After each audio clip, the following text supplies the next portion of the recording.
இந்த சாமி விஜயகாந்த் அண்ணன் வாழ்ந்த பூமியில் வாழ்கிற ஒரு மனிதனா,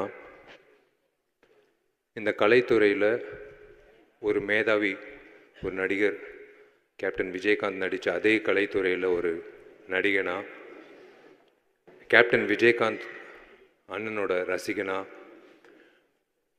கேப்டன் அண்ணன் ஏங்கிட்டு இருந்த தலைவராக இந்த நடிகர் சங்கத்தில் நானும் ஒரு உறுப்பினராக, ஒரு பொதுச் செயலாளராக இன்னைக்கு, அதுபோக அவரோட கட்சி, இது நான் வெளிப்படையாக சொல்கிறதுல எனக்கு எந்த தயக்கமும் இல்லை. எனக்கு கொடுத்த தைரியம் அவர் தான். தேமுதிக கட்சிக்கு வாக்களித்த வாக்காளராக எல்லா வகையிலையும் நான் உங்களுக்கு இங்கிட்டு வந்ததுக்கு நான் நன்றி தெரிவிச்சுக்கிறேன்.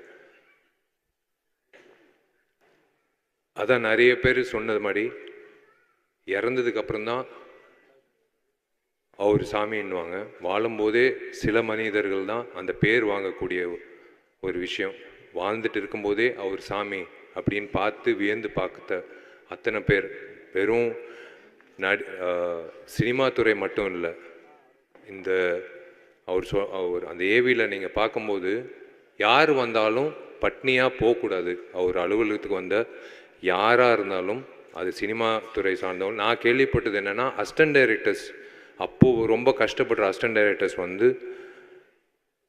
அவர் ஆஃபீஸ்க்கு வந்தால் 3 வேளை சாப்பாடு போடுறதுக்கு ஒரு இடம் இருக்குன்ட்டு எல்லா உதவி இயக்குநர்களுக்கும் ஒரு பலம் இருந்தது. ஏன்னா அப்போது வாய்ப்பு தேடிட்டு இருக்கும்போது அவங்களுக்கு சாப்பாடு, உணவு தேவையில்லை. அது அவர் மனசில் இருந்து எல்லாருக்கும் சாப்பாடு சரிசமமாக இருக்கணும். படப்பிடிப்பில் சாப்பாடுன்ற விஷயத்தில் எந்த பாரபட்சம் பார்க்கக்கூடாதுன்ற வகையில் எங்களை மாதிரி இளைஞர்களை ஊக்கப்படுத்தின ஒரு சாமி விஜயகாந்த் அண்ணன். அவர் பாதையில் அப்படி பண்ணணுன்ற விஷயத்தில் நாங்களும் அந்த அந்த முயற்சியில் ஈடுபட்டோம். விஜயகாந்த் அண்ணன் மறைவு அப்போ இருந்திருக்கணும், கூட இருந்து நாங்கள் அந்த மரியாதை செலுத்திருக்கணும். அந்த நேரத்தில் நானும் ஊரில் இல்லை, கார்த்தியும் ஊரில் இல்லை. நான் முதல்ல அந்த குடும்பத்துக்கு நான் மன்னிப்பு கேட்டுக்கிறேன். நான் சண்முக பாண்டியன்கிட்ட நான் ஒரே ஒரு விஷயம் நான் சொல்லிக்க விருப்பப்படுறேன். கேப்டன் அண்ணன் உங்களுக்கே தெரியும், நிறைய நடிகர்களுக்கு மேலே வர்றதுக்கு ஒரு தூணாக இருந்திருக்காரு. எது பற்றியும் யோசிக்கலை, காசு வாங்கலை,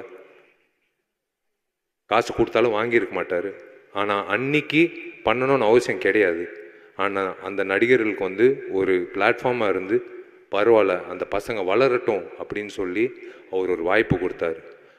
நான் உங்கள் வீட்டு பிள்ளையாக நான் சொல்கிறேன், உன்னோட படத்தில் எப்பயாவது நானும் நீயும் சேர்ந்து நடிக்கணும்னு உனக்கு ஆசை இருந்தால் நான் வரேன். நான் உனக்காக ஒரு படத்தில் நான் உனக்காக அதே மாதிரி கேப்டன் அண்ணன் எப்படி ஒரு பிளாட்ஃபார்மாக அமைச்சு கொடுத்தாரோ, என்ன நீ பயன்படுத்திக்கிறதுக்கு உனக்கு ஆசையாக இருந்தால் நான் இருக்கேன் உனக்காக. கண்டிப்பாக இது வெறும் வார்த்தையால் நான் சொல்லலை.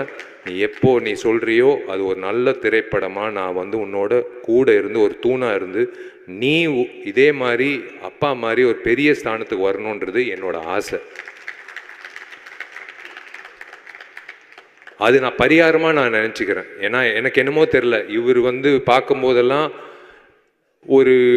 ஒரு விஷயம் தோணும். அது உங்களுக்கும் இருக்கும், உங்கள் குடும்பத்துக்கும் இருக்கும். தைரியம், எதை பற்றியும் யோசிக்க மாட்டார். தைரியமாக இங்கிட்ட இருக்கிறது தான் பேசுறது, எண்ணம் போல் வாழ்க்கை. இங்கிட்ட இருக்கிறது அப்படியே வந்துடும், ஃபில்டரே இல்லை.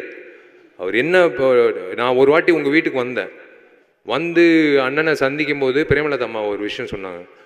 உங்களுக்கு ஒன்று தெரியுமா, அந்த பத்திரத்தை கொண்டு வரும்போது முதல்ல லாக்கர்லேருந்து உன் நகையெல்லாம் முதல்ல எடுத்துரு, இந்த பத்திரத்தை வைக்கணும் அப்படின்னு சொன்னாராம். ஏன் நகை கூட அவருக்கு ஒரு மிகப்பெரிய ஒரு விஷயமா தெரியல. அந்த பத்திரத்தை கொண்டு அப்படி வைக்கும்போது எங்களுக்கே நாங்கள் வியந்து பார்த்தோம். அப்படி அந்த பத்திரத்தை ஒரு பொக்கிஷமாக வச்சார் லாக்கரில் அப்படின்னு சொன்னாங்க அம்மா.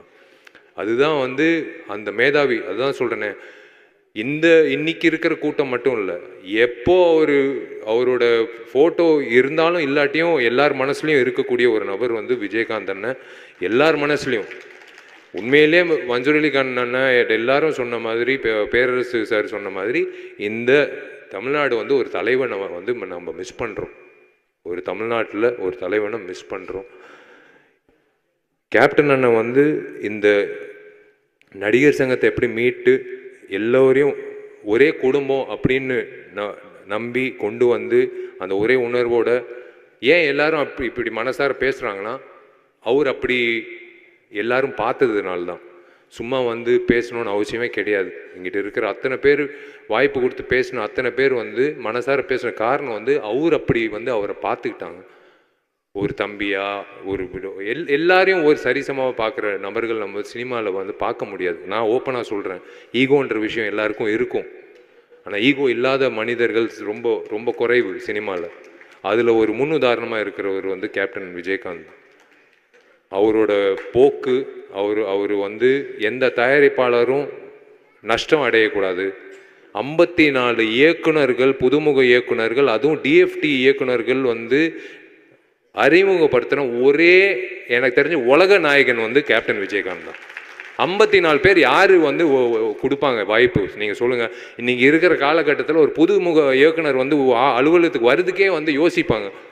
ஒரு பெரிய நடிகரை போய் அணுகணும்னா வந்து யோசிப்பாங்க, நம்ம கதை கேட்பாங்களா?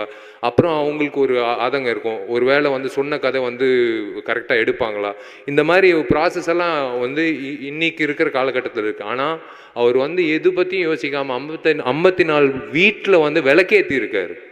54 பேர் வாய்ப்பு கொடுக்கல. 54 வீட்டில் வந்து அடுப்பு எரிஞ்சிருக்கு, விளக்கேற்றி இருக்காரு. 54 குடும்பங்களை வாழ வச்சிருக்காரு. அந்த மாதிரி ஒரு is given such a great contribution to இந்த சினிமா. இது வந்து வெறும் நம்ம தமிழ்நாடு இல்லைங்க, இந்தியாவுக்கே வந்து பெருமை செலுத்தக்கூடிய ஒரு மனிதர் இவர், ஒரு நடிகர். இது வந்து இன்னைக்கு வந்து தமிழ்நாடுன்னு சொல்கிறோம். இந்தியாவிலே இவர் வந்து பண்ண சாதனை வந்து எந்த நடிகரும் பண்ணதே இல்லை. யாருக்கும் அந்த தைரியமும் வராது, யாருக்கும் அந்த தைரியம் கிடையாது. நான் ஓப்பனாக சொல்கிறேன்.